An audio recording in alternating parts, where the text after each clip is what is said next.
Up 502. It is going down on a beautiful Saturday morning. Wake up 502. This is Raashaan Myers, 96.1 FM, 1450 AM.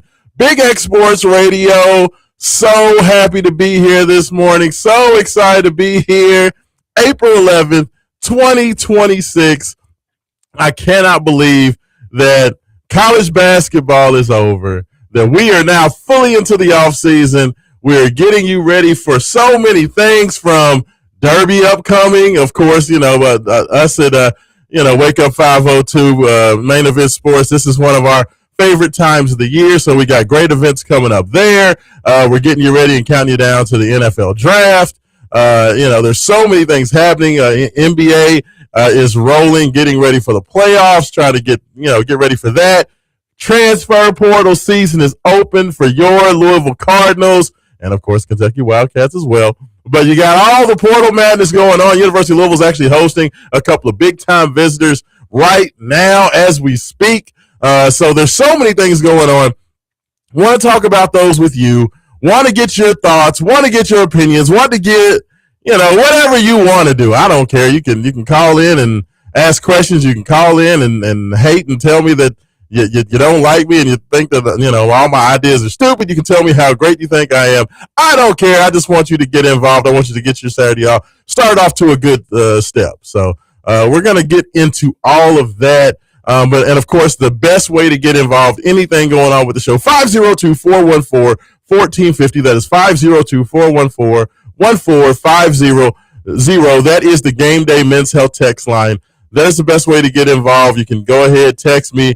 Give me your thoughts. We will read those live on the air. Of course, we are also broadcasting live over the social media landscape from Facebook, Twitter, or X as you like to call it, YouTube as well. So if you guys have any questions, thoughts, or opinions, I would love to hear those as well. I know a lot of people are buzzing because, it's so interesting because, at the NCAA tournament, especially around here, is like the biggest thing in the world. Those first 2 days of March Madness, then having, amazing games for the Sweet 16 and the Elite Eight. And then, of course, all the pageantry and excitement of the Final Four. This year was in Indianapolis, and the championship game, capping it off on Monday night. But it's interesting because, especially now this year, this is the first year where the NCAA made the rule that players are not able to enter the transfer portal officially until the day after the championship game. So the transfer portal did not open up until Tuesday. And it's very interesting because it's almost like you have the crescendo of the season hit on Monday. And then on Tuesday, immediately, everybody is just off in jockeying position and, starting to make moves to see who's going to be the next guy. So you have all these announcements from all these players, all these guys that are submitting their name to the transfer portal, guys that are figuring out, if they're going to test the waters of the NBA draft. Of course, a lot of the guys, the big-time freshmen, all those guys are known that, for the most part, those guys are going to the draft. But, there's a certain, second cut of players, either guys that are older, sophomores, juniors, seniors, upcoming seniors, or, players, freshmen that maybe had strong seasons, but they're not ready for the NBA draft. And all those guys making their decisions on whether they're going to stay at their current school or if they're going to go ahead, put their name in the transfer portal and see what they're worth on the open market. And it's just this feeding frenzy of, fans trying to figure out what their schools are going to do, schools trying to figure out what players are going into the draft. Of course, there's a lot of schools that have already been making contact, reaching out to agents and trying to figure out, if these guys that they've been talking to, back channeling, if those guys are ready to make visits, if they're ready to make commitments. And it's just kind of a free-for-all. So it's very fun that almost as soon as the college basketball season is over, the buzz for the upcoming season immediately starts.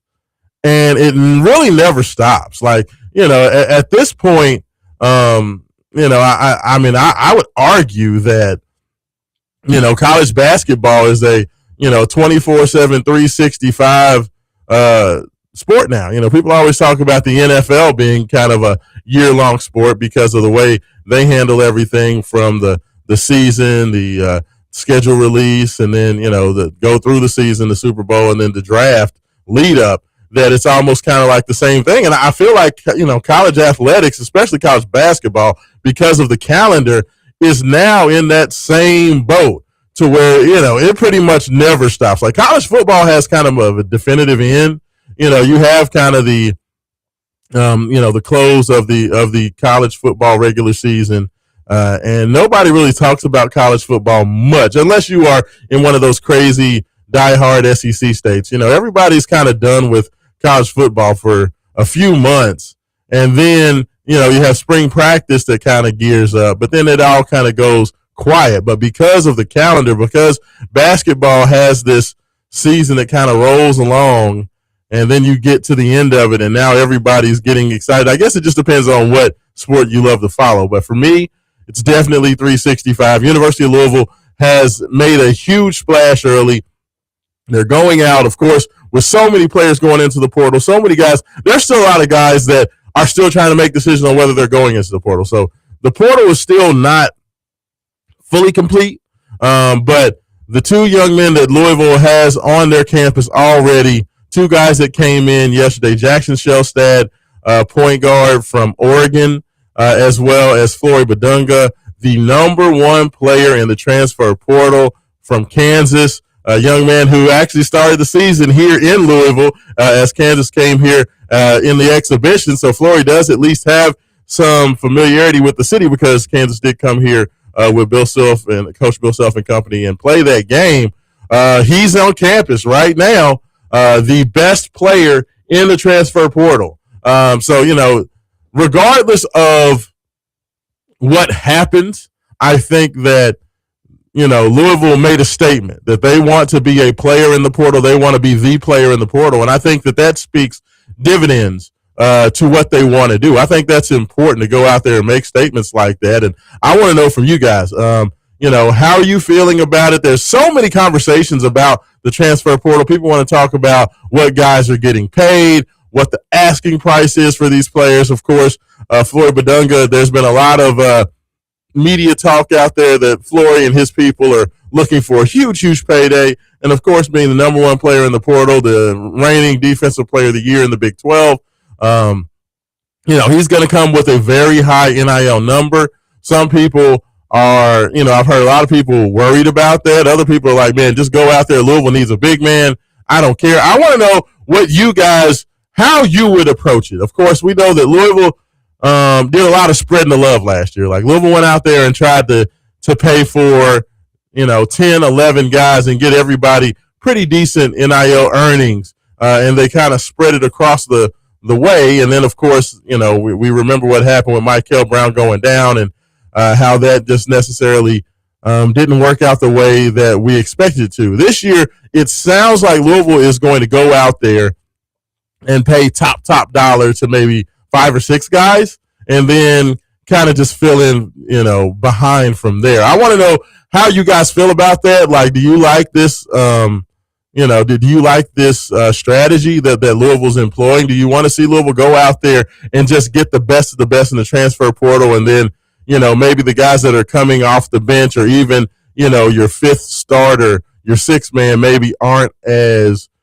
talented or powerful as they could be because you've spent so much on the 1, 2, 3, and 4 on your roster. I want to know what you guys think about that. I also want to know what you want Louisville to look like this year. If you have any ideas on what you think the most important things are. I've had a lot of people tell me, Kelsey loves the point guards. He loves having his leader. He's got to go out there and get that first. So he needs to focus on getting his shooters and getting all that taken care of because 3-point shooting is so important. Other people saying you got to go out and you got to get your big men. You got to go get, Louisville didn't have the size. I want to know what you think. 502-414-1450 on the Game Day Men's Health text line. I'd love to hear your thoughts on a strategy or where you think it's most important. You guys, of course, with Kelsey having both, Jackson Shelstad, who's considered one of the top 2 or 3 point guards in the transfer portal right now. and Flory, of course, being the number one overall player and the top big man. You have your pick with those two guys. So if you think one of these guys is more important than the other, I'd love to hear that. Of course, we want to get both of those guys done. I would argue that most people want to see that happen. But, if there's a strategy, a technique, a style of play that you think after watching the Final Four, after watching Michigan and what they were able to do, winning the national championship, kind of just, wearing down UConn after just an absolute domination of Arizona in the Final Four.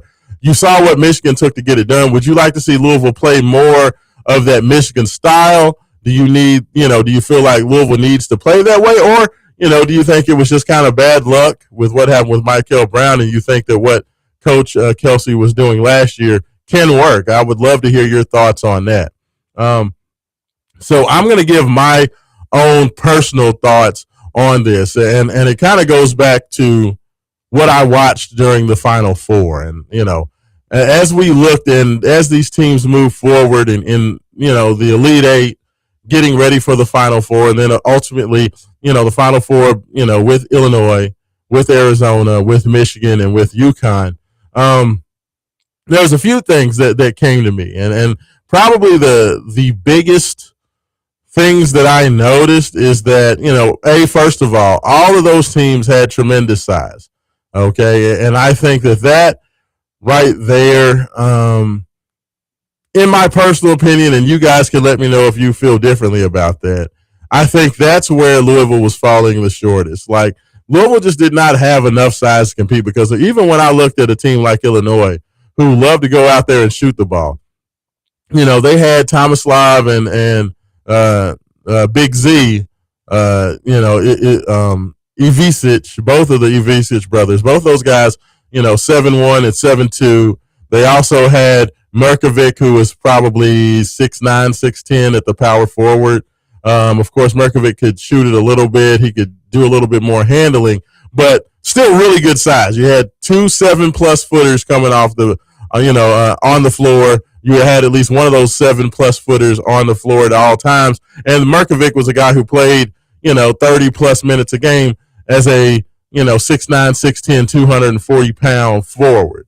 So even though Illinois was the team that spread the court and loved to shoot the three, they still had competitive size to be out there, to be able to go out there and bang with the best of the best. And then, of course, you look at the rest of the teams, whether it be UConn with Harris Reed, you look at Michigan with, their 500 big men that they had on their team, and then Arizona and their big men, Coapede, and you had the big guy in the middle. He was, 7'2", big man as well. So, I mean, that was the thing that, to me, I don't think Louisville could even, do you guys feel like they could have even competed against any of those guys to keep a game competitive?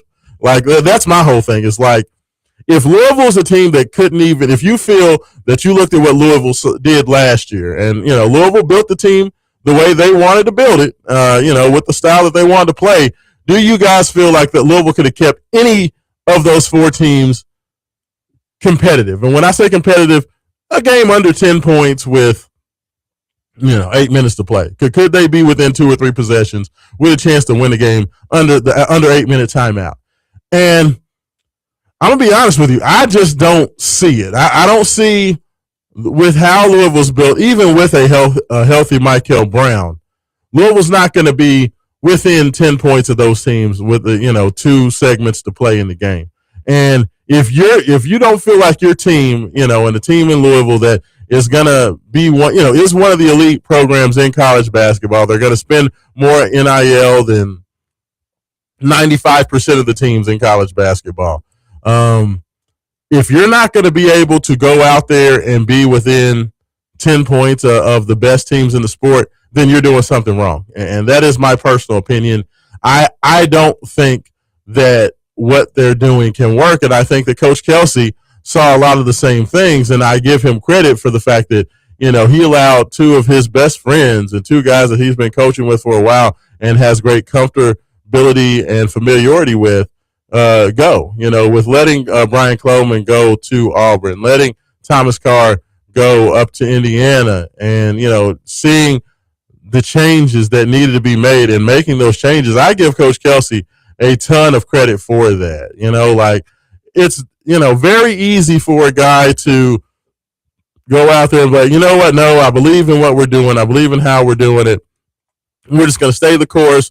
Michael Brown was injured, so I'm going to make excuses for that. And I'm going to, just say that, that was just bad luck, so on and so forth. And rather than do that, Coach Kelsey made it a point to go out there and, make changes that, he felt needed to happen to, give Louisville the best opportunity to, be what Louisville basketball needs to be. And I'm sorry, I keep saying, but it's because I want to get my words right. I appreciate that because you don't get to this level of college basketball without great belief in yourself, great belief in your system. There's a reason that they hired you as a coach. So a lot of times coaches can be extremely stubborn or reticent hesitant to make changes because they say, it's my way or the highway. I'm going to win my way. And Coach Kelsey seems like a guy who has been willing to say, yeah, you know what? There's a lot of things that I like that we do, but I do see where there's some opportunity for adjustments. I do see where there's some opportunity for improvement, and I do see where we fell short and need to get better. And I give Coach Kelsey all the credit in the world for that because that is something that's not always easy to do. It's not always easy to go out there and see your deficiencies and be willing to make those adjustments because a lot of times it comes down to ego, right? And a lot of these guys, all these guys have egos.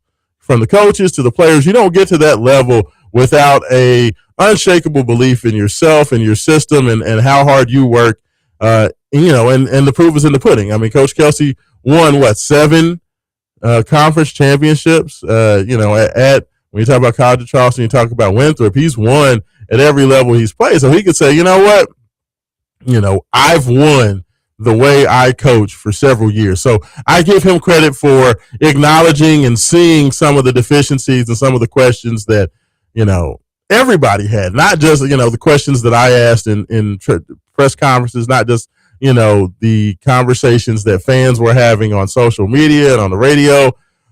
He saw things for himself that needed to change. So I'm super excited about it. I think they're off to a good start. When I hear about the guys that the University of Louisville is targeting, the fact that you're able to go out there and get a Jackson Shellstad to come on campus and Flory Badunga, I'm going to, kind of let you guys know just from watching these guys. I know Jackson Shellstad is a young man that unless you watch a lot of West Coast basketball, or a lot of Big Ten basketball, you may not know much about the young man.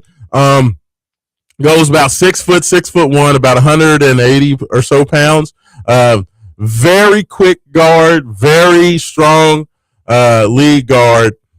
I would say if you were talking about former Louisville Cardinals to remind you of, I would say Jackson Shellstad he has very strong Peyton Siva vibes.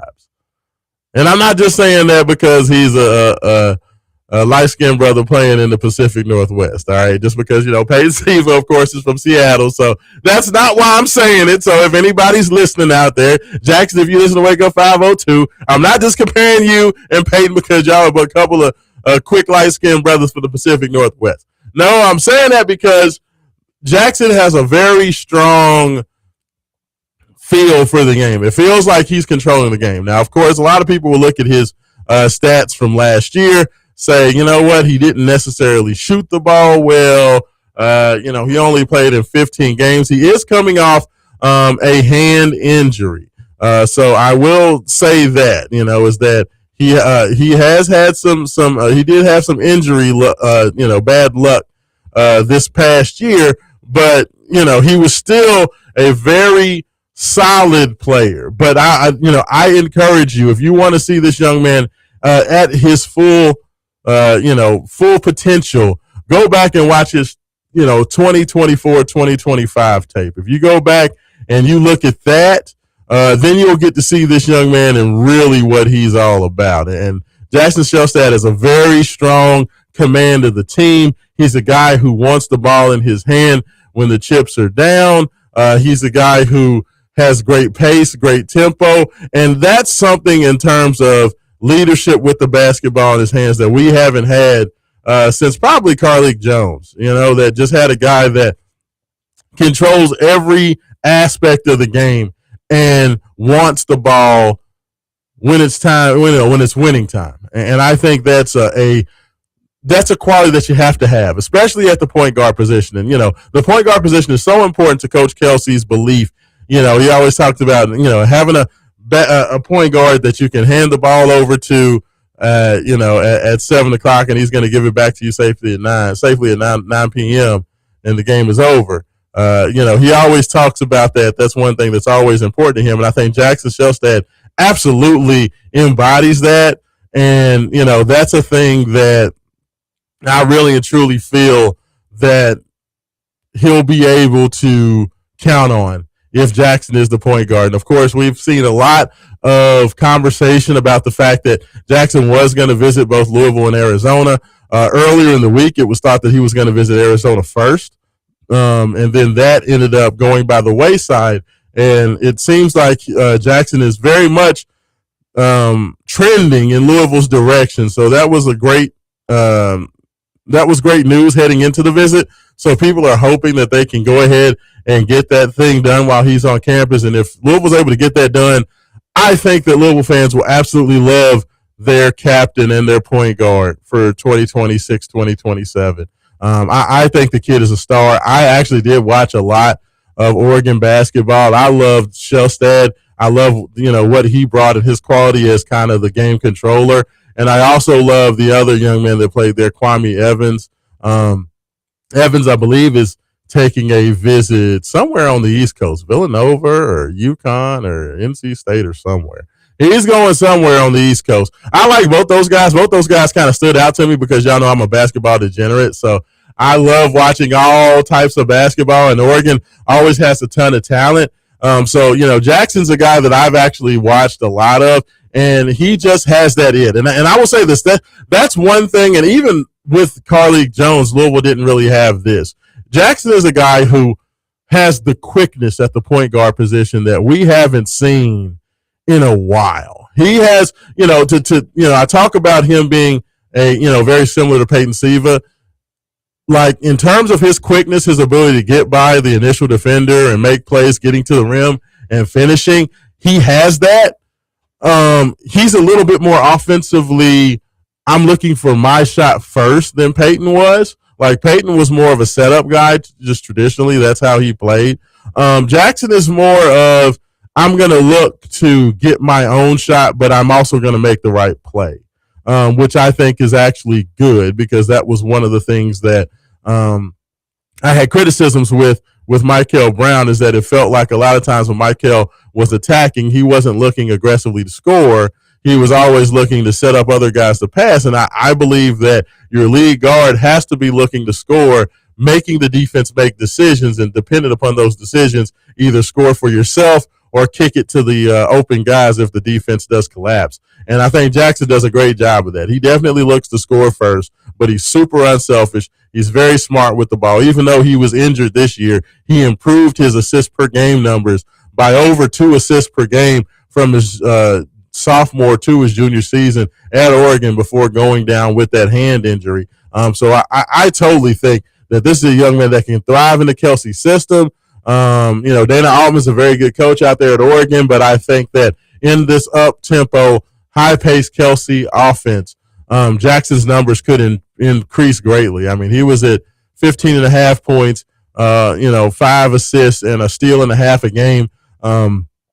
I think all those numbers could greatly jump next year. Great free throw shooter, very quick on his feet defensively. Like I said, steal and a half a game is excellent. Doesn't have great size, only about 6 foot 6'1", as I talked about earlier. But at the point guard position, I don't think size is at a premium. I definitely think it's more about quickness. It's more about being able to stay in front of your man, having active hands, and kind of being a pest for the other primary ball handlers for the opposition. So I do think that this young man would be a great addition, even if things were to not happen great. And let's say Flory Badunga did decide to take other visits, which is, definitely a possibility. If Louisville can come out of this weekend with the commitment of Jackson Shelstad, I think that is a huge, huge coup and a feather in the cap of the university. So we'll keep an eye on that. I know that we are up against it for the break. When we come back on the other end, we're going to continue to talk about these two transfers. I also want to take your thoughts on those as well. 502-414-1450. That is the Call Your Law office. The Game Day Men's Health text line. You can also give me a call at the Call Your Law office hotline, 502-384-1450 as well. You are listening to Wake Up 502. Raashaan Myers will be back on 96.1 FM, Big X Sports Radio.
96.1 FM, 1450 AM, Big X Sports Radio. I'm so happy. Intern James is now at the controls in there as well. James, good morning, sir. How are you doing this morning, brother? Good morning. I'm blessed. Love to hear it, man. Love to hear it. Glad you could join me in here since, of course, obviously, Haven and Roman are too big time for me. So I appreciate you coming in, taking care of things in there. I know you're going to keep me on. Make sure you're checking those, the text line. We got to make sure that the texters are in there, and we'll have those texts. We'll probably start reading those after we come back at the top of the hour. I know we might have Jay Has come on for a little bit, but make sure you're checking the text line on there, making sure everybody is all happy and sharing candy and things of that nature. But appreciate you coming in this morning. How are things going with you, man? The spring, you're rolling in. Now, are you on spring break? Were you on spring break last week, or are you on spring break this week? I'm on spring break this week, so it'll end this coming Monday. Okay. So you already have had all your spring break. Did you do anything fun? Did you go anywhere, or were you just hanging around town? I just worked and cleaned. I cleaned around the house and went to work. I got a new job. Another one. Now, James, this is spring break of your senior year. You're supposed to be going. Wow, why are you not at, I don't know, some Myrtle Beach, or what's going on? Cleaning the house on spring break. That is not what you're supposed to be doing spring break. Who do I have to yell at about the reason it's called spring cleaning? I mean, that's fair, but all I'm saying is, it's spring break. You're supposed to be going somewhere, cruise, vacation. You're supposed to be on a beach, have sand between your toes. But we're going to have to talk to your people. Well, I hiked the hill, if you want to call the WKU Hilltoppers. I went on the tour. Oh, you poor baby. That's my goodness gracious. See what I mean? Your mama got you brainwashed talking about, yeah, this is fun. No, you're supposed to be going out and having some. I'm going to leave her alone. That's all right. I feel it, if you love hiking the hill and cleaning up. I didn't say I loved it. You know what I'm saying? If that's your idea of great spring break fun, it is all good. I will not mess with you, but I feel like you've been brainwashed. You're talking about, I was cleaning up on my spring break. It's like, what? Oh, man, that's crazy. And I won't tell you where Cam was. He ain't even in school no more. You know where he spent his spring break? Gulf Shores, Alabama. So he was out on the beach having a good old time. Y'all should have been trading places. I need Cameron at home cleaning, and you the one that should be out on the beach having fun. Sounds like a good idea to me. You know what I'm saying? Because my son don't like cleaning up nothing. I don't know how many out. My son is a knucklehead when it comes to getting all that stuff together. So I'm glad you at least taking care of the important stuff. It means you're in a good spot moving forward. But I will leave you alone. I will not mess with your people. As long as you had fun, I'm happy for you, my brother. But we got to work on it. We got to get you somewhere. Got to have a little fun. But so you now were you taking it? You said you went down to WKU for some school visits. What's going on with that? What's going on with you getting ready? Are you going to college? Are you been looking at programs? What's your plan post graduation? To pursue higher education. I want to go to college. Okay. Right now, my two choices are between WKU and University of Cincinnati. Okay. Nice. Now Cam loves Cincinnati. Have you been up to UC for a visit yet? Unfortunately not. So I'm trying to kind of set up an unofficial visit, because I want to make a decision by May, and the next available tour is May 11th. So okay, nice. Me and Cam did take the tour up to UC. He loves Cincinnati. He loves the city of Cincinnati just in general. But he really did love UC's campus. It's a smaller campus. It's kind of all insulated, on top of kind of a big hill in there in Cincinnati. So everything is super close. You have all of the administrative buildings and all that stuff, and the student housing is all kind of right there together. Okay. So he really liked that. It is a smaller campus, so he doesn't have to go walking like what WKU. When I was down there, it was kind of a sprawling campus, so you were all over the place, having to walk uphill and downhill to different education. There's kind of residence halls all over the campus, depending on what your major, your year. All those are factors. Yeah, absolutely. So you'll have to tell me how that goes, man. I'm super excited. So you'll have to make that announcement. When you decide to pick up which hat for where you're going to, you'll have to let us know. But hopefully you'll have a good visit up there, and good luck. So you have to keep us updated on that. So I will. Yes, I'm gonna need that. I like that. I like that. Cool. I love to hear it. So all right, so people, so I know you all are chomping at the bit. I had somebody, James, send me a message. I had somebody jump in my DMs at like, I don't even know if it was 8:00 this morning. Somebody jumped in my DMs on Twitter asking me what I thought about these transfer portal candidates, these kids that were looking at U of L. And I'm like, who's in my DMs at like 7:50? And I turn around and look at my phone and I see, what do you think about these kids on campus right now? I'm like, like that is the passion of our fans. In fact, hold on, I'm gonna look this up for y'all right here live on the air while I am on this topic. Hold on, I'm gonna pull up. I'm looking on X right now, and my brother, one of the fans I talk to all the time on Twitter. Okay, so I said it was a little early. What I said, he texted me at 8:16 a.m. All right, so I'm pretty sure he knows that my show on Saturday starts at 9:00, but he could not wait. He said, "How are you feeling about landing the guys that are on campus?" I got that at 8:16 this morning, James. Like, if I'm getting a message that early from somebody, I need it to be like an emergency. It needs to be a problem. Right. You know what I'm saying, to somebody, but that's the way everybody is. Like, these Louisville fans are so hungry. Everybody's hungry to like get back into it and get right back. They got a little taste of it. Coach Kelsey got the first win in, programs last, 8 years, for 7 years at least. D. Mitchell? Yes, since 2017, since D. Mitch was a sophomore. So it was the first, tournament win. So everybody's hungry for what's next. So I'm just going to tell Maurice, I know you out there listening, from what I'm hearing right now, as I talked about, Jackson Shelstad was planning to visit both Louisville and Arizona and kind of make his decision from there. The Arizona visit was canceled. So as of right now, it is looking very, very good for Jackson Shelstad. So, like, if there was to be a commitment this weekend, which I do believe there's going to be at least one commitment this weekend, I feel like Jackson Shelstad is in a really good spot. Nothing is ever guaranteed because, you just never know in the transfer portal world. There was a lot of people that said that, Jackson, who was from the West Coast, wanted to stay closer to home. So Arizona had the draw of him staying out on the West Coast. So that's always a possibility. But I don't know if you know this, James, but college basketball players get paid now. So right, NIL. So, if you got to go a little bit further away from home to make, get their bank account right, then that's going to be what you do. So actually, I'm sorry to interrupt. I saw something the other day. Yes. It said that U of L and U of K, the rivalry is kind of, dimming down with the inclusion of NIL, just because a lot of players are going to bigger schools to get bigger paychecks, It's not really so much of the blood, sweat, and tears of going between, the rivalry. Well, and that's a good point because I think that, Coach Pope especially, he's been a guy who he believes that players should want to go to Kentucky because it's Kentucky. Right. He should believe, he believes that players should be in awe of the mystique of the University of Kentucky. He says, I want guys that want to play for the team on the front of the jersey. And while that sounds good, especially with a traditional powerhouse like Kentucky, while that sounds good, at the end of the day now, brother, it's about money. Mm-hmm. It's about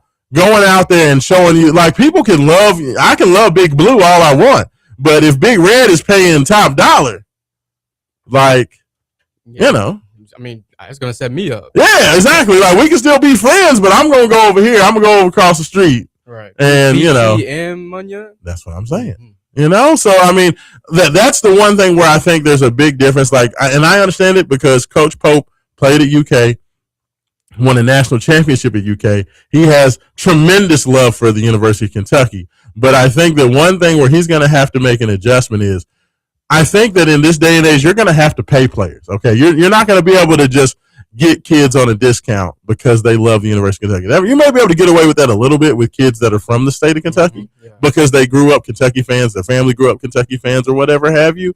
But for like the best players in the portal, nobody's turning down money to go to a certain school. I don't care if it's Louisville. I don't care if it's Duke. I don't care if it's, UConn. I don't care who it is. And it's not a small amount of money. It's not, like a grant or like a little scholarship. This is like $50,000 plus. Oh no, yeah, and for the waters that Louisville's wading in. I mean, there's conversations for Floyd Badunga, the big man from Kansas. His people, his agent and folks are looking for a package in the, from what I understand, $3 to $4 million range. Okay, I didn't hear about it. So yeah, you're talking about huge money. Like, I'm just going to give you from what they said in, I saw this a post on Twitter earlier this week that said that for the kids, let's say the top 25 players in the portal. Okay. Mm-hmm. So if there are transfer portal rankings, everybody has rankings for something, right? Yeah. So in the current transfer portal rankings, they said that big men are looking to get anywhere in the neighborhood of $3 to $4 million.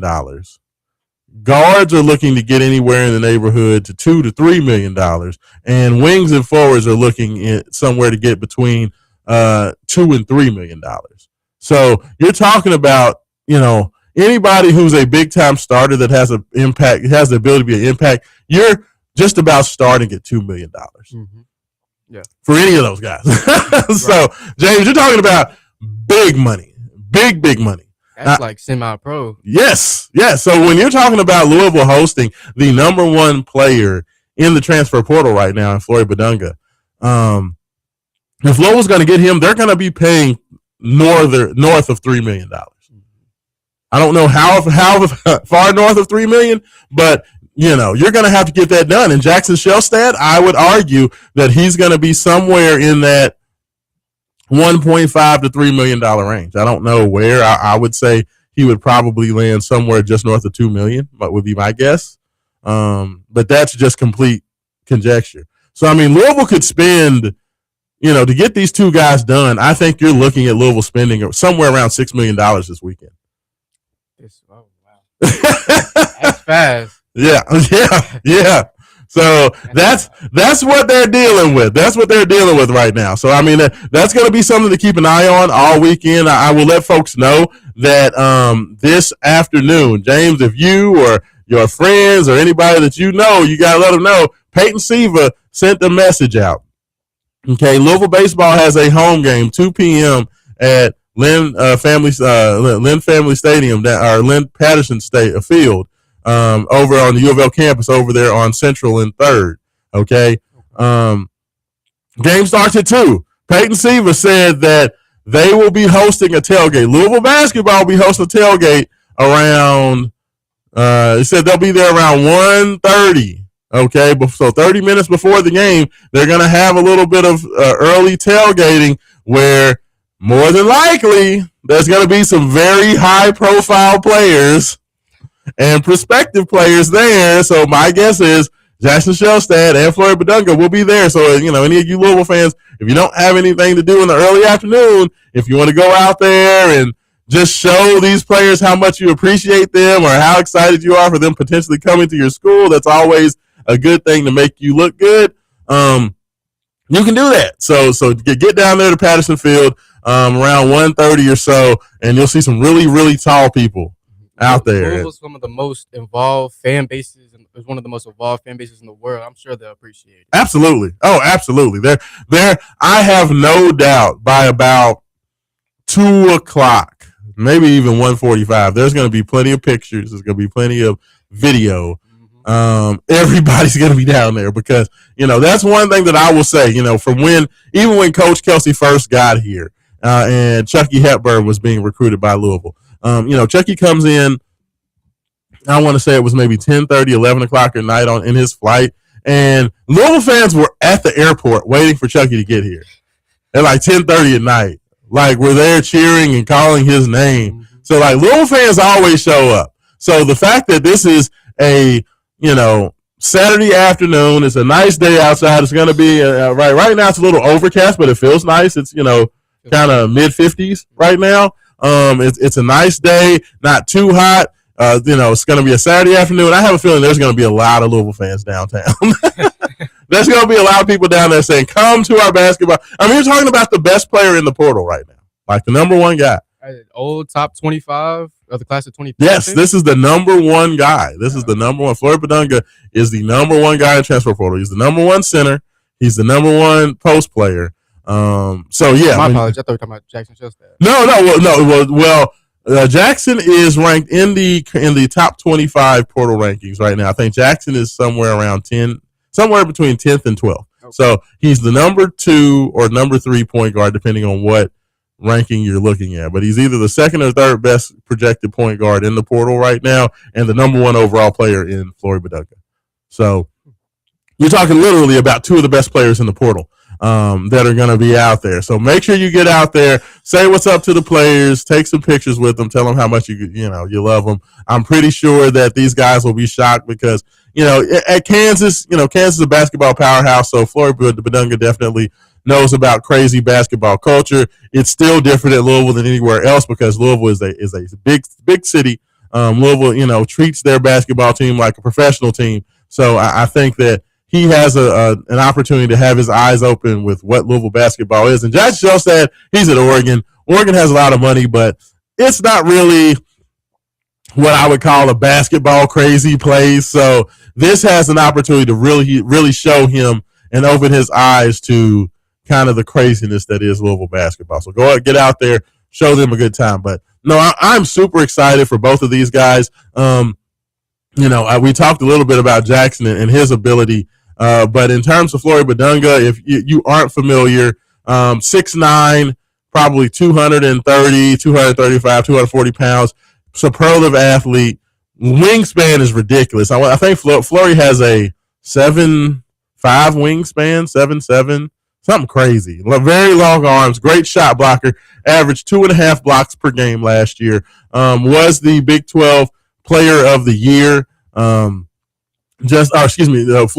was the Big 12 Defensive Player of the Year. But just a superlative athlete, just a super aggressive, confident basketball player. I mean, he's the type of guy that wants the ball. He can get the ball. He's going to turn. He's going to dunk on you.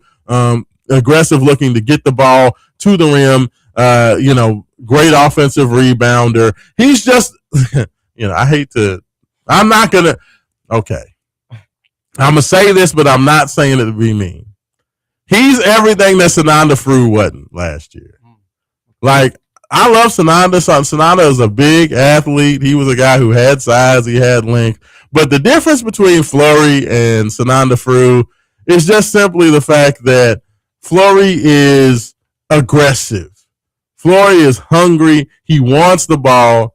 He wants to dunk on you. He wants to dominate the paint. He's nasty. He's mean. Is that like that's who he is as a player. And while I feel like in terms of pure size, stature, he and Sananda Frew about similar. Yeah, he's 6'10". Yeah, I mean, both those guys are about similar. That's a similar size, similar weight, but ain't even close.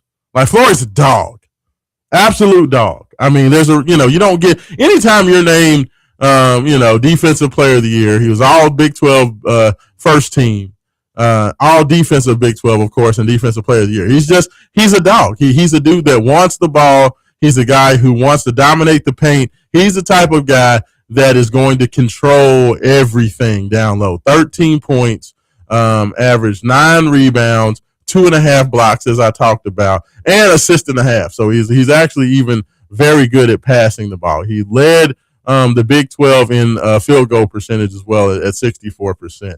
Only a sophomore this past year. So still a young player. So, I mean, you could argue that he still has the possibility of 2 years. And that was one of the things I actually wanted to bring up about Jackson Shellstad as well, is that while Jackson Shellstad is going to be listed as a senior coming in this year, because of his hand injury last year, there is a possibility that he could petition to get his junior season back because of injury. So he could get an injury red shirt. So there's a possibility that both of these guys still have 2 years of college basketball left. And I know that every year is just basically a single year. In the transfer portal era, you can never count on a player for more than 1 year, but there is a possibility that you could, have these young men for more than a season, at least a possibility of it. So, that's the way you want to look at it. I love what Coach Kelsey's doing. I love the fact that this is where he's starting. When we get into hour number 2, I want to talk about some of the other guys that, Louisville's looking at, some of the guys that have been reported to have interest in Louisville, what Louisville could be looking for. There's some other guys that they actually said could possibly be on campus as well, or at least coming to possibly visit this weekend. So there could be some surprises at that tailgate as well. So, I say all that to say it's definitely a good time to be there. It's a good time to be about this, because it really feels like this year, y'all, Louisville is looking, Coach Kelsey, now that he's had 2 years in the system, it feels like he understands and sees what he needs to achieve, and he's trying to make that happen. But I tell you what, let's go ahead. Let's get to the top of the hour break. When we come back, I'm sure Jay Haas will be called in, so I want to hear Jay's thoughts on the Final Four, what he thought about Michigan, his thoughts on Louisville and his transfer portal. We'll talk about that. We'll talk about more transfer portal guys and much, much more. This is Wake Up 502. Raashaan Myers, intern James, and we'll be back on 96.1 FM.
Four.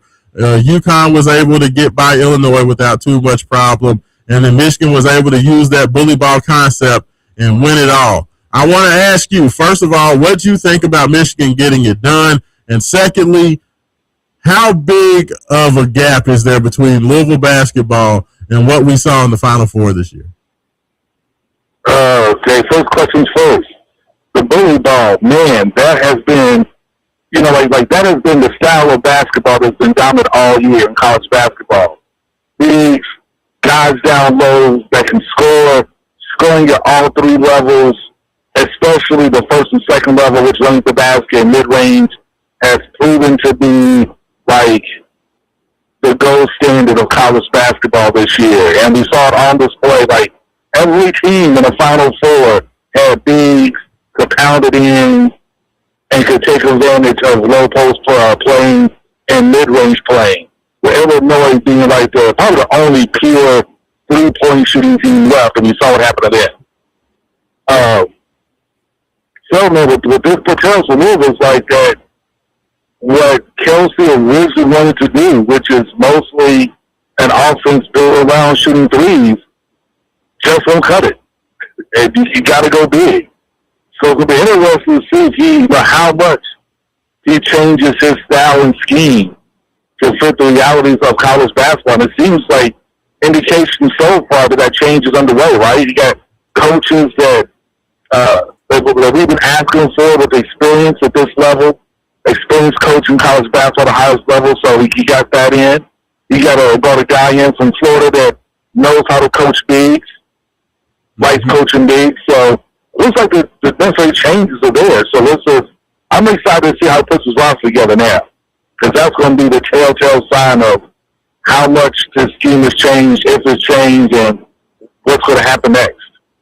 Yeah, you got to hope that Coach Kelsey is learning and evolving as a coach, and I think that's the biggest thing that I've tried to kind of keep people understanding is that Coach Kelsey has ideas and opinions about how things are going to work and how Louisville basketball should look, and I feel like that first year was kind of the honeymoon season, like people were just kind of happy to be there, but this past year, Haven, it was like, this is the real thing. Like that was Coach Kelsey's first year playing with actual tangible expectations. And I think with having those expectations and the changes in tenor of how the questions were coming in press conferences, the change in how fans were handling him, I think he had to get his eyes open to what real success at the high major college basketball level. So it was almost like last year was almost like Coach Kelsey's first year all over again. Does that make sense?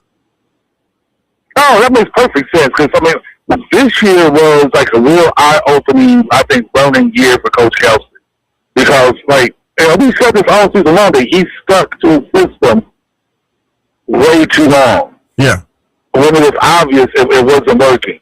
And to me, the most frustrating part about this is that you had pieces in place where you could have made changes. Where you could have been more of a low post, mid-range team because you had guys that could execute that. He just refused to do that and stubbornly stuck to his system, I think, to his detriment. But I think it was a learning experience for him. And I think, watching the rest of college basketball, seeing what teams gave us the most issues, I think really kind of opened his eyes like, I need to make some changes because this is not going to work. Yeah, no, I do. I think that he really kind of, it's different when you're going through that honeymoon phase, right? But when you come in with expectations and, I think Coach Kelsey thought he put together a team that could compete for in the Elite Eight or Final Four, and I think that his eyes got open to this ain't going to work.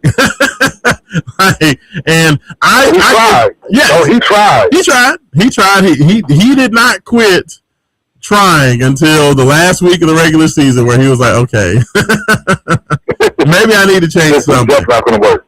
Yeah, so let me ask you, do you like the two guys that Louisville has on campus right now? You got Jackson Shelstad, the point guard from Oregon, who's a super quick, strong guard, can score, smart, veteran. And then you have Floyd Badunga, the big man from Kansas, number one player in the portal. Are you okay with these high dollar guys that are, Louisville's going to have to spend a lot of NIL on these guys? Are you okay with that?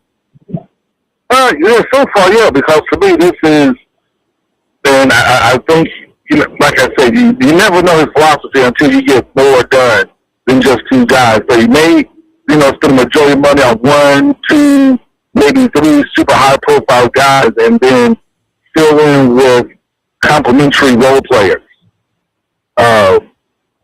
So we just have to wait and see exactly how he builds this out. But right now, he kind of solved, this year, the issue was you only had one point guard, Michael Brown. That was it. And when Michael wasn't playing and was out, you left it to other guards to kind of fill in, but you really didn't have like that 2-point guard that's create his own shot and things of that nature. So we know to see like who's going to be the second point guard on the roster. You got one, you need another one, and you have the big. So I'm interested to see what kind of wing players kind of fills around that to complement that. Yeah, and it's interesting that you mentioned that because right now, it sounds like Louisville wants Jackson Shelstad and Quinn Ellis, who is the professional point guard out of England, who played in the Italian, the top league in Italy. They still want both of these guys to play. Both of these guys are true lead point guards, and Louisville wants both of those guys in the backcourt. And it feels like that's a big shift, right? Like that to me, once again, shows that Coach Kelsey acknowledged that, if this is going to work and it's going to happen the way I want it to happen, we have to get more ball handling out there. So I think that this is a kind of an indication that Coach Kelsey kind of understands what he's looking for, right? Oh yeah, I mean you can see the change happening. You can see because last year, it was all about let me go in the portal and get the best 3-point shooters I can find. Yeah, because I want a team that's going to jack up like 95 million threes a game. And so far, it's like, okay, let me get the best point guard I can get.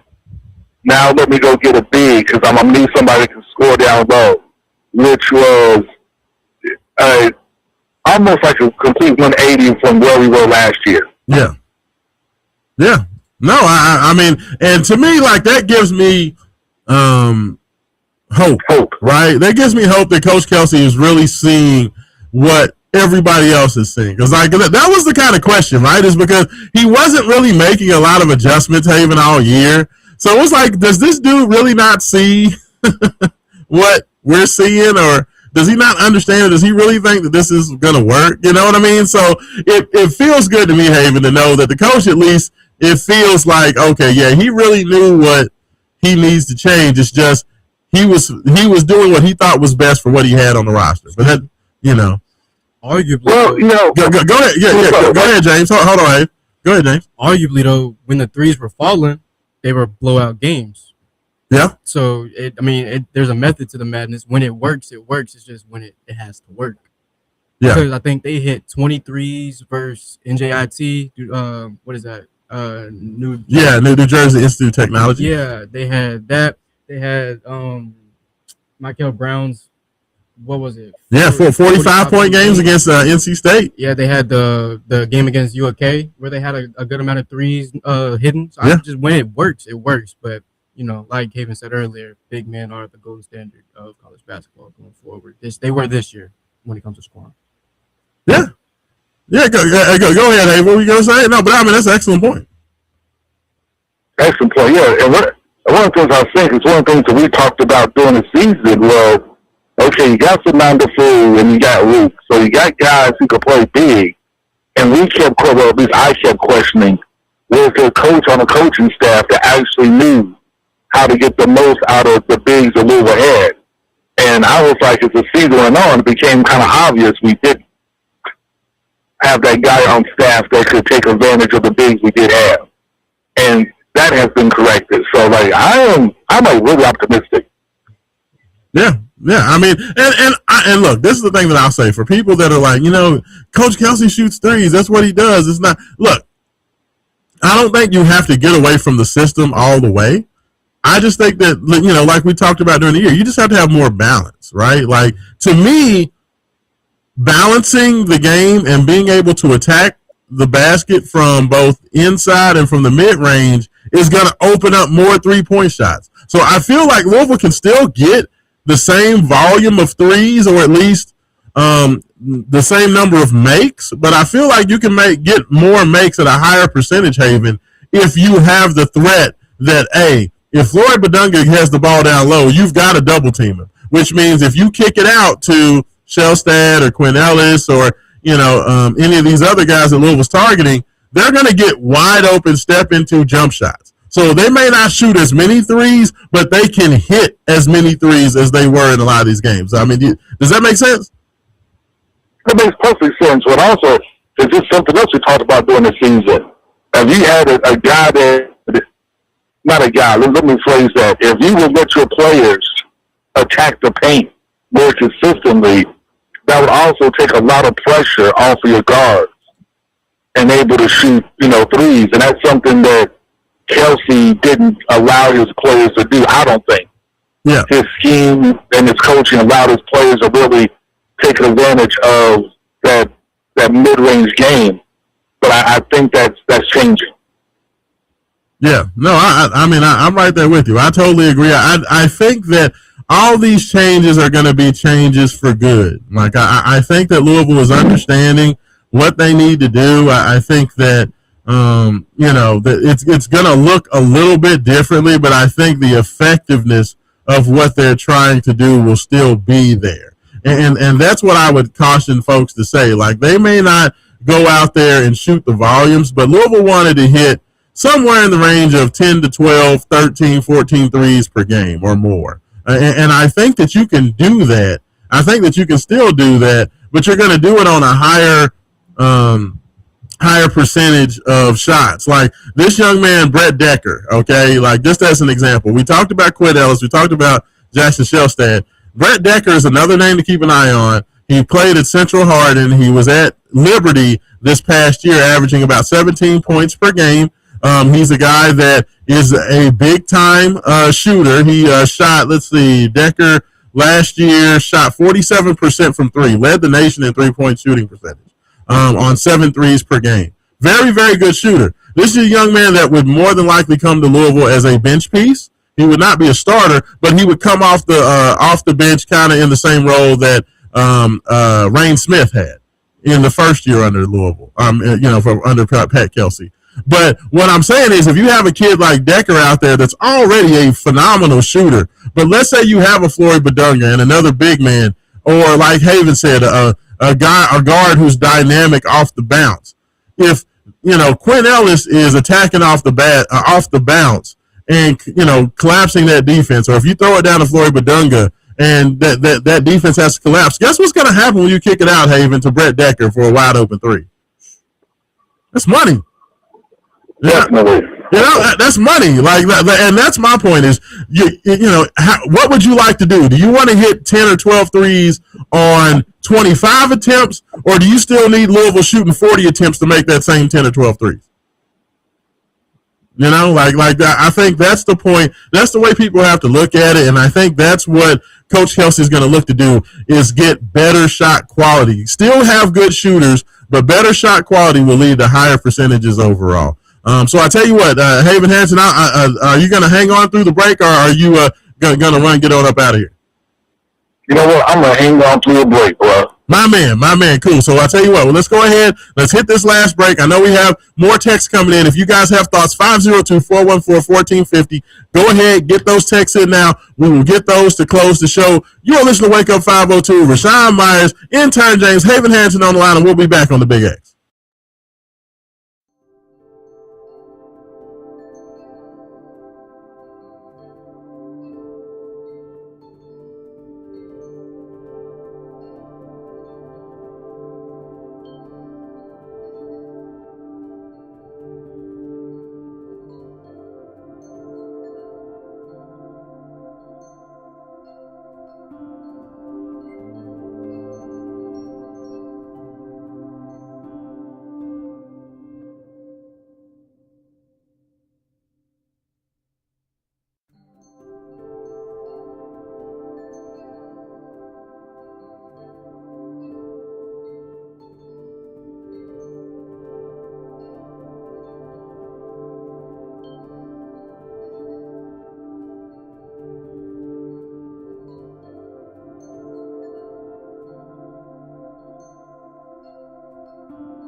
back and just play whatever he wanted. Came back with Return of the Mac. I love it. That's a good choice, brother. Good choice. I like that. Hey, before we get back into it and get your text messages, I wanted to. There were a couple of cleaning housekeeping items I wanted to take, ask about first, or at least give you information about. Not only is University of Louisville men's team having a big recruiting weekend, Jeff Walls of the ladies team has a huge weekend as well. They have actually on campus right now 3 demons from the portal. Denia Prawl, who was a McDonald's All-American, the number 6 overall player in last year's class of 2025 from Tennessee, 6'2" forward.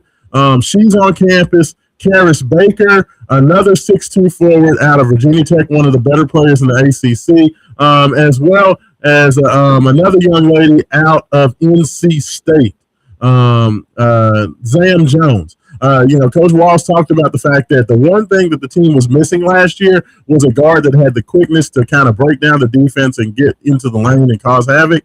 Well, Zam Jones would absolutely do that. She's a lightning bug, so 5'7", super, super quick, great scorer, great shooter. If Jeff Walls, Haven Hanson is able to pull off that trio and be able to get Baker, Prawl, and Zam Jones to go along with everything he has coming back, the Louisville ladies are ready for a Final Four run. I'm just going to go ahead and put it out there right now, if that can happen. Whoa! I'm just going to say it like, hey, I'm going to put all my cards on the table. If they get these 3 high-impact transfers, regardless of what they do with the rest of their class, recruiting class, Louisville's going to be a Final Four ready team. So I'm just putting it out there. So that's happening. The other thing I want to ask about before we get to the text line is, Haven Hanson, can you please explain to me how the Louisville Kings lost that football game last night in overtime? I'm very confused. Did you hear about what happened? No, I don't know what happened. Oh, yeah. You didn't hear? What? You didn't hear? No. This is why we needed Roman Kelly. Roman Kelly is not here this morning. I wanted to hear from him. I was hoping I would be able to hear from him. So apparently this is what happened. So Louisville Kings, Orlando, whatever they are, right? Storm. Thank you, Orlando Storm. I was gonna say Orlando Raids. That was the old XFL team, Orlando Raids. The Orlando Storm, Louisville Kings, of course, down there at Lynn Family Stadium. They were in overtime, Haven Hanson, tied 27-all. And apparently, in this game, Louisville Kings lost, okay? And they apparently lost because of some sort of penalty where the Louisville Kings had the ball, but they got called for some sort of penalty, and it gave Orlando 2 points. And Louisville lost on a penalty. Like Orlando didn't score. They just apparently there's some rule in the UFL rule book that says if there's a certain penalty in overtime, the other team gets points, free points. Oh wow! And that's how Louisville lost. I needed somebody to explain it to me because I didn't get the full story. But yeah, no, that was huge last night. You being such a big football guy, I just figured that you already knew, what was going on with that. Well, I was actually in Baltimore last night, so I was actually talking to people about the Ravens. Ah, okay. Nice. And Lamar Jackson. Very nice. Very nice. I'm okay with that. Are they excited? Do they think that finally, now that Harbaugh is gone, do they have what they need to get it done? I mean, they are so excited to see a revamped offense actually takes advantage of what Lamar can do. Like, they can't see straight. All right, well, hey, I'm right there with them. I'm excited about it. We'll see. But yeah, like that whatever happened last night, apparently it was a bad product for TV. Apparently, did you look it up? Yeah. Okay, so what happened last night? So it says the overtime format. The UFL utilizes a best-of-3 series of 2-point conversion attempts from the 5-yard line to decide tied games. The 2 penalty rule is if a defense commits 2 live ball penalties during the overtime period, the offense is automatically awarded the 2-point score. So what happened last night was the game was tied 27-27 at the end of regulation. After both teams failed to score in their initial attempts, Louisville committed a second defensive penalty, pass interference or holding. during a sudden death attempt, resulting in an automatic 2 points for the Orlando Storm. That'll do it. And that brings them up to 3-0, and the Louisville Kings are 0-3. Wow. So yeah, well, yeah. The good news is that they found an offense because their offense have been struggling mightily all season. Yeah. No, I mean that's fair. They did find some offense. That's a positive, at least. Yeah. I've never heard of anything like that. No, I haven't either. So because they got a second defensive penalty during overtime, so not consecutive penalties, just a second defensive penalty overall, they automatically get. I don't know if it's on the same drive or if it's out of 3 drives we get 2 at all. I don't. That's wild. that is very interesting. Oh, we have some more breaking news that just got posted. So apparently, about 10 minutes ago, it was announced that it's official. Big Zoo is in the portal. Vangelis Zugris will enter the transfer portal. The 6'8", 240-pound Greek big man finished the year on a high note, earning a starting role in March. Poised for a robust portal market given the demand for tough physical big guys. So Big Z is gone. Big Zoo is gone. Haven Harrington. A lot of people wanted to see Zugris come back, but from all reports, they said Zoo was looking for a payday. Haven Harrington. They said he wanted more than $1 million. What do you think about that? Bye.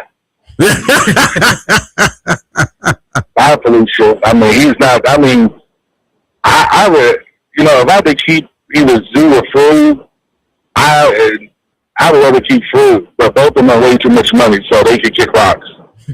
Yeah. I gotta agree. To me, it's gonna be too important for those top end guys. You can't be spending $1 million on a dude that you was playing 8 to 10 minutes a game. No, not at all. Not at all.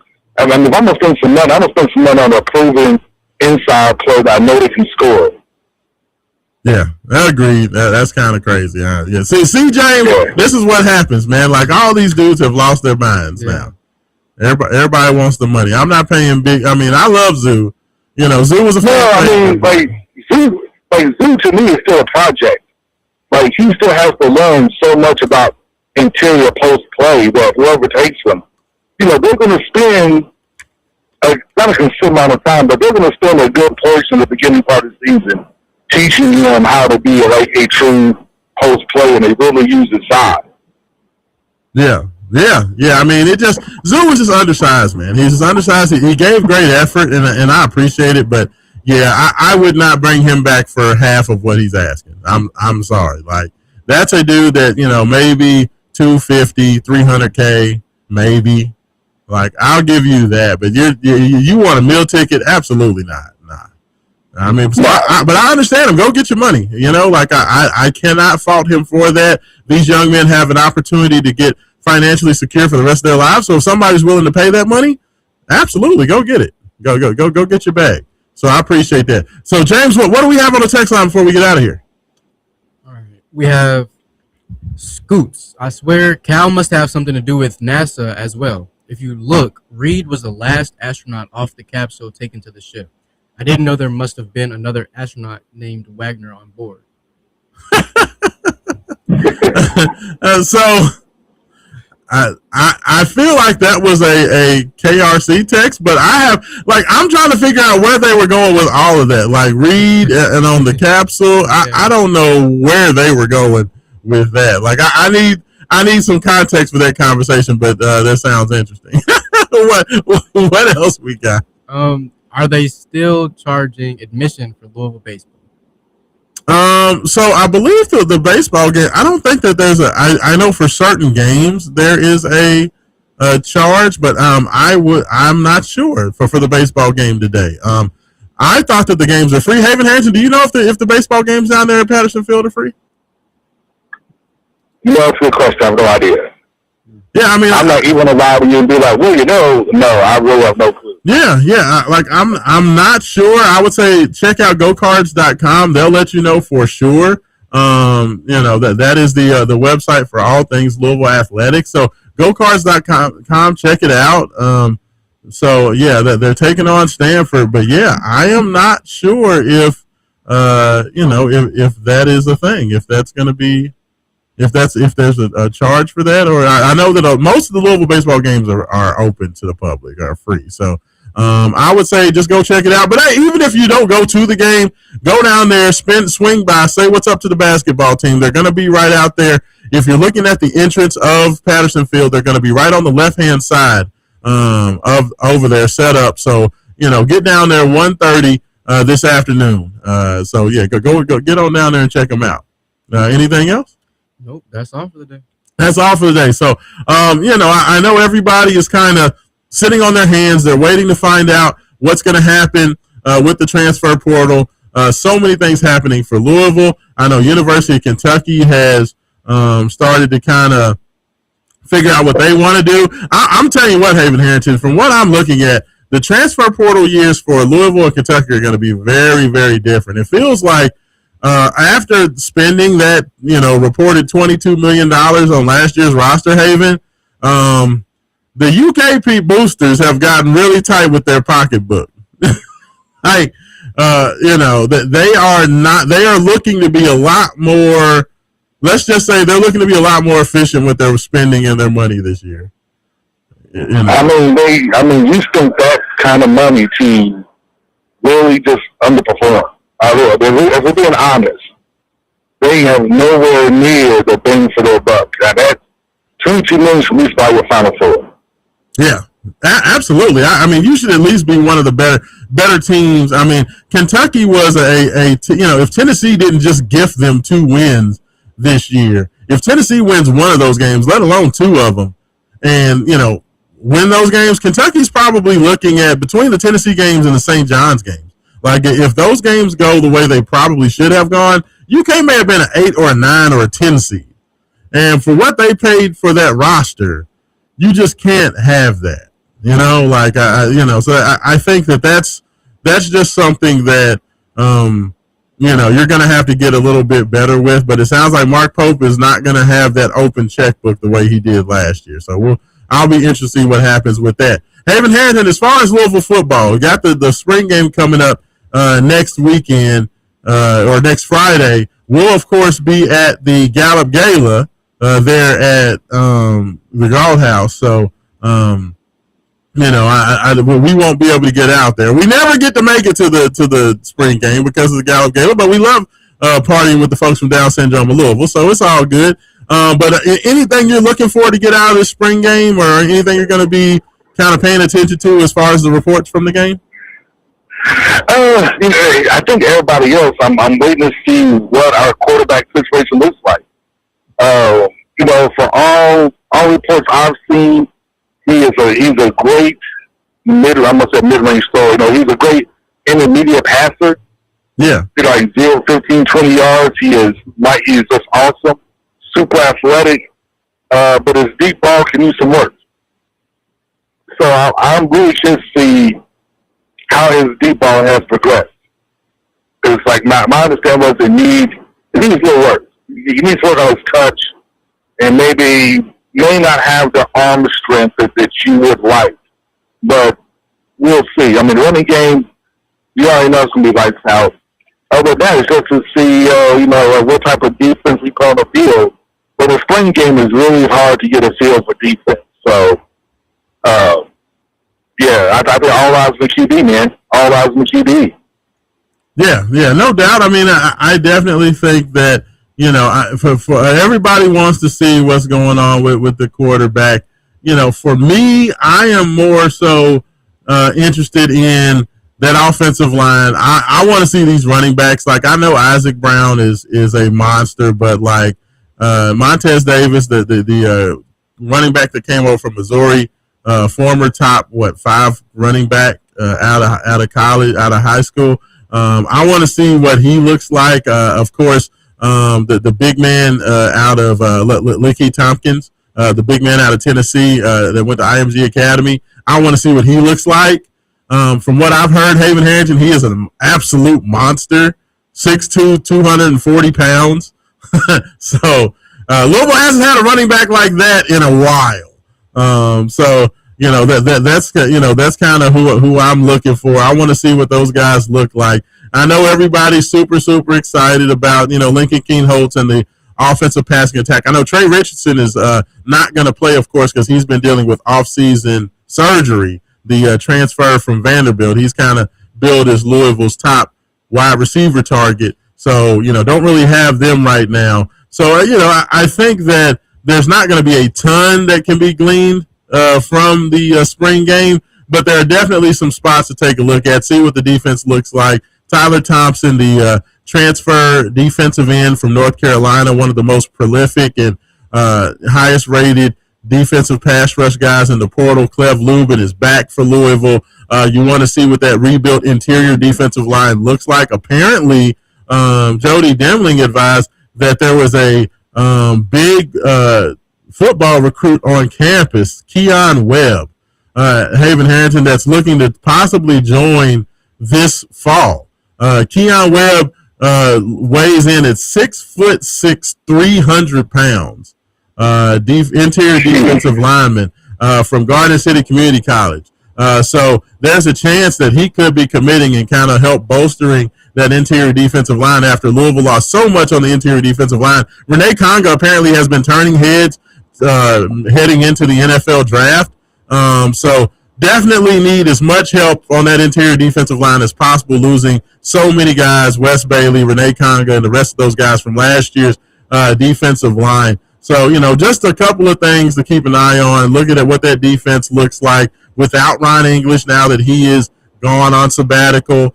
So we'll have to see what Mark Ivey and the rest of the coaching staff can do to kind of back that up. So, of course, there's never a lot you can take out of the spring game, but there's still going to be storylines. So I'm super excited to be able to talk about that with you guys next Saturday. We'll also talk about what round 2 of Louisville's portal recruitment craziness looks like. Like I said, if there are any commitments over the next several days, if Louisville has a commitment, and Haven Harrington, you did not hear this, but I made the announcement. I heard it. Oh, did you? I heard it. You're going to break it down to a very nice compound. Yes, I'm going live. Immediate reaction about what that player means. I'm going to break down who that player is. I'm going to go live on all social media platforms of Wake Up 502 for those. So make sure you guys continue to follow. Make sure you follow and like Main Event Sports Radio on YouTube. Like and subscribe for that. So to make sure you can get all that content, follow me on X at Raashaan, as well as on Instagram and Facebook as well. So we'll have all those things coming to you. But Haven Harrington, any other thoughts or any other cleanup things before we get you out of here? Hey, you know what? For all you little King fans out there upset, you have a right to be mad. But hey, the offense is finally waking up. Now they can score some points. They took the best team in the league down to overtime. We'll see what they can do us this season. There we go. I appreciate it. Haven Harrington, thanks so much for calling in, man. Safe travels. I hope you and Bob have a wonderful visit to Hampton. What's Hampton's mascot, by the way? Pirates, I believe. Hampton Pirates. There we go. So go Pirates. Go check that out. Haven Harrington. Thanks so much, everybody, for checking in. James, thank you so much for manning the captain's desk for me. So I appreciate you. Appreciate everybody listening and interacting. This is Raashaan Myers for Haven Harrington and intern James. Big X Sports Radio, Wake Up 502, and we out.